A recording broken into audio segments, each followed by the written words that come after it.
दिवसांची एखादी खास आठवण सांगाल का? मंडळाचे नातं कसं जुळलं?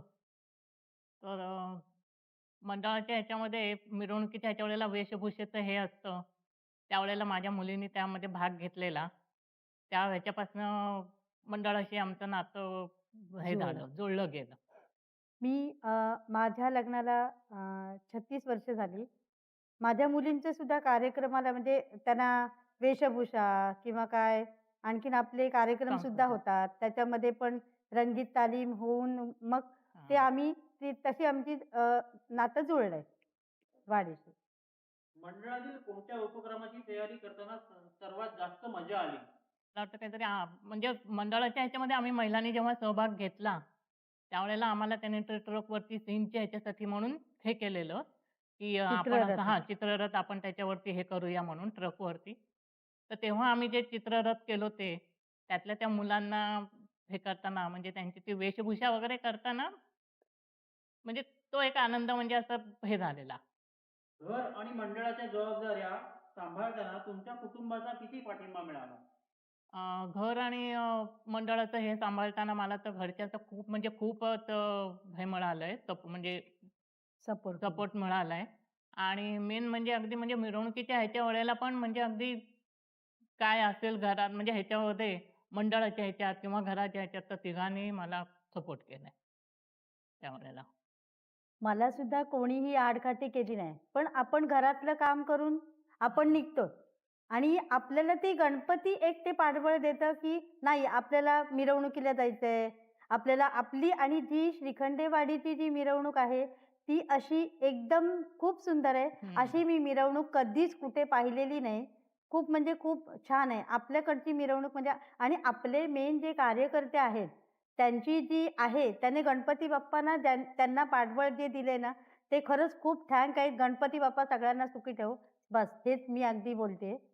ह्याच्यापुढे आणखीन मी सांगेन, की पुढ जवळ-जवळ म्हणजे जेव्हापासून तर इथलं ते आपलं ह्याचं मंडळ चालू झालं, तरुण मित्र मंडळ चालू झालंय, तेव्हापासून तर विसर्जनाच्या म्हणजे गणपती विसर्जनाच्या ह्याच्या वेळेला अजिबात आपण गुलाल उधळत नाही.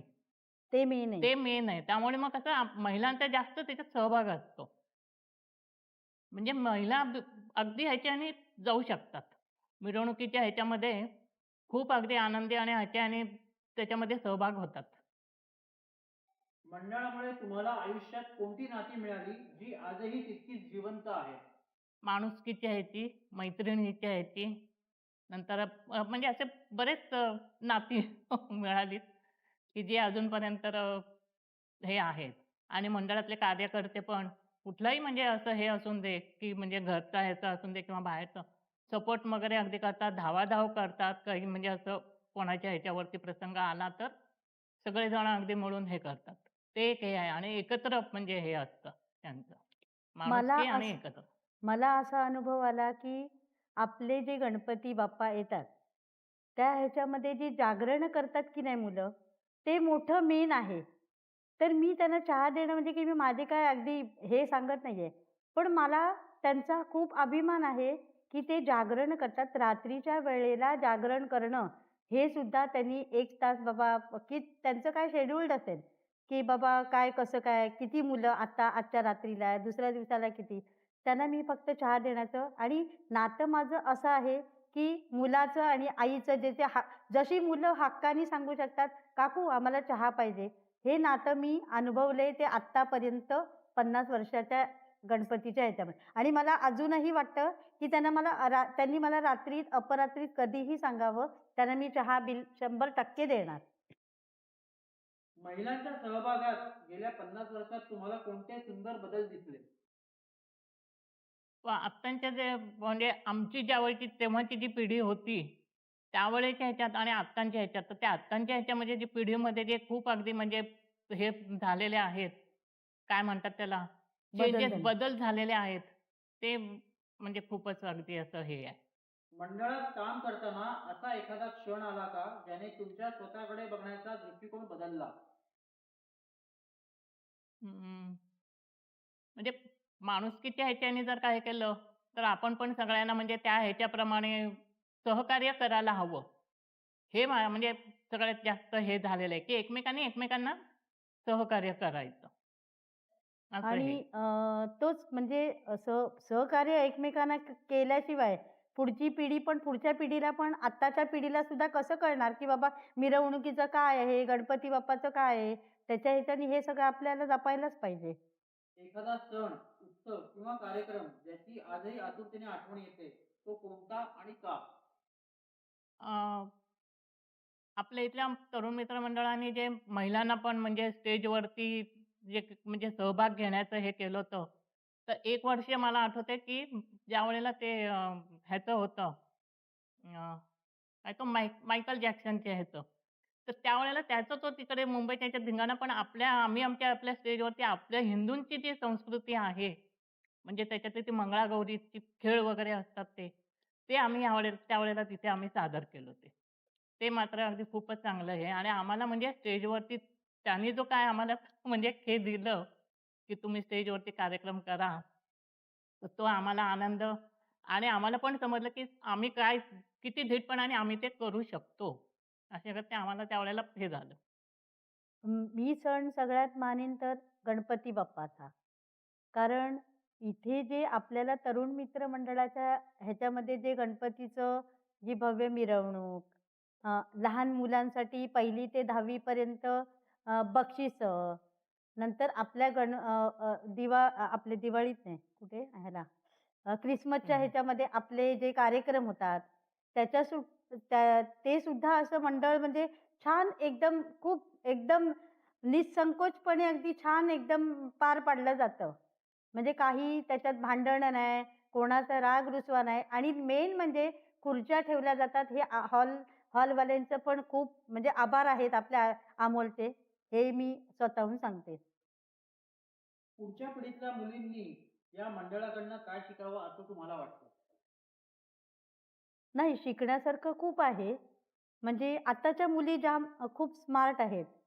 आमचं त्यावेळेला कसं आत्ताच्या हं. मुलींना जास्त घरातलं पण तेवढं असं विशेष बघा पण आम्हाला कसं सगळ्यांचं बाबा काय राग-रुसवे, जेवणं करा, बाबा मुलांचं परत काय तर हा वेगळा सांगणार, ती वेगळी सांगणार, अजून ते वेगळे पदार्थ बनवा. त्याच्या ह्याच्यामध्येच आमचा तो दिवस जातो. पण मिरवणूक काय आम्ही सोडत नाही. म्हणजे हे सगळे हेवे दावे आहेत असे. आत्ताच्या पिढीला जर का हे केलं म्हणजे आत्ताच्या मुलींना तर तंत्रज्ञानाच्या ह्याच्यात त्यांना ते जास्त म्हणजे हे मिळतं. त्याचा तो सहभाग मिळतो म्हणजे तंत्रज्ञानाच्या ह्याच्याने. त्यामुळे त्यांना ते काय-काय एक-एक नवीन उपक्रम हे करायचे. काय त्याच्या स्पर्धा वगैरे असतात.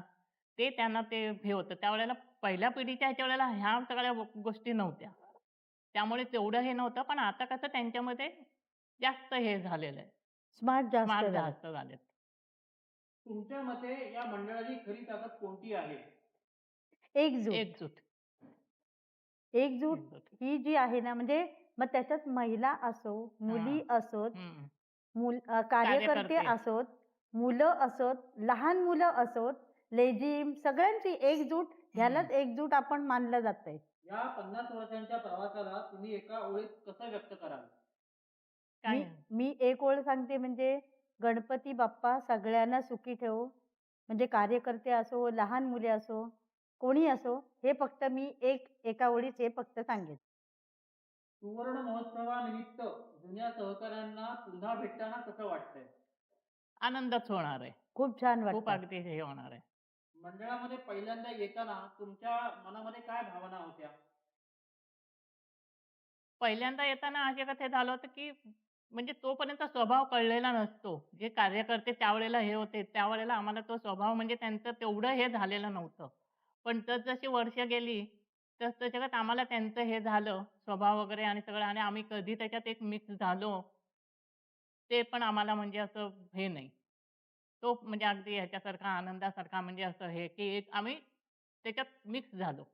एकरूप झालो म्हणजे त्या ह्याच्यामध्ये असं. मी सुद्धा तेच सांगेन, की माझ्या लग्नाला 36 वर्ष झाली. ज्यावेळेला मी गणपती बाप्पाला पाया पडायला आले, मी म्हटलं, "अय्या किती छान वाटतंय हे मंडळ." म्हणजे सगळ्यां सगळे अगदी छान अगदी मुलं किंवा काय लहान मुलं, सगळी अगदी आतुरतेने अगदी सगळं म्हणजे उत्साहपणे सगळं गणपतीचं करतायत. मग आपण पण ह्या ह्याच्यामध्ये सहभाग घ्यावा, असं मलाही वाटतं. आणि खूप सुंदर आहेत. आता स्वातंत्र्य दिनाचा झेंडा, होळी हे सगळे सण आपल्या आता श्रीखंडेवाडीमध्ये सगळंच एक काही कमी नाहीये. संपूर्ण बघायला मिळतात आणि मुलांचं खरंच एकदम व्हेरी, व्हेरी थँक्स आहे, की आम्हाला आता एजनुसार ह्या पण हं. सीनियर आहेत. मी अजून वेळ आहे मला. पण एक आम्हाला ह्या सगळ्या गोष्टी उपभोगायला मिळाल्या. एक सांगायचं राहिलं, की अन्नकूट पहिल्या वर्षी ज्यांनी हे केलं न, ते पिसाट काका, त्यांनी त्यावेळेला स्वतःच्या घरी 51 गोड पदार्थ करून ते गणपती बाप्पाच्या समोर त्यांनी ते हे केलं होते. त्याच्या पुढच्या वर्षापासून आम्ही सगळ्या महिलांनी त्याच्यात सहभाग घेऊन त्यांना आम्ही हे केलं, की आम्ही आता 51 पदार्थ ठेवत जाऊ, गोड पदार्थ. आणि तेव्हापासून ते अन्नकूटचं सुरुवात प्रथा झाली. सुरू प्रथा झाली. चालू झाली ती. त्या साधारण कुठलं साल ह्याच्यापर्यंत. होतं ते? ते तरी किती मला वाटते सालां 20 वर्ष झाली असतील. 20-22 तरी त्यांना तो 100%. त्यांना तो मुलगा का काय झालं होतं त्यावेळेला त्यांनी ते हे श्रीपद केलं तेच मी होतं. सांगते ना 22, हां. 23, 25 धर. 25 साधारण वर्ष झाली असतील. बरोबर. आणि ते पण केळीच्या पानावर. हो. त्यांनी ते असंही पदार्थ नाही ठेवलं होते. आणि त्यांनी माझ्या नंदेनी म्हणजे ते सगळं हां. घरी बनवलेले. ते हो. सगळे संपूर्ण पदार्थ ते बनवलेले आणि तेव्हा 51. तो लहान होता. हां, मुलगा त्यांचा लहान होता. अगदी तान्हं होतं म्हणजे. हां. पण एवढं हे असून सुद्धा त्या दोघांनी ते पदार्थ त्यावेळेला केले होते. 51 गोड पदार्थ आणि ते आणि सुद्धा आम्ही सुद्धा म्हणजे तिच्याकडे जाऊन असं जाऊन. काही ना काही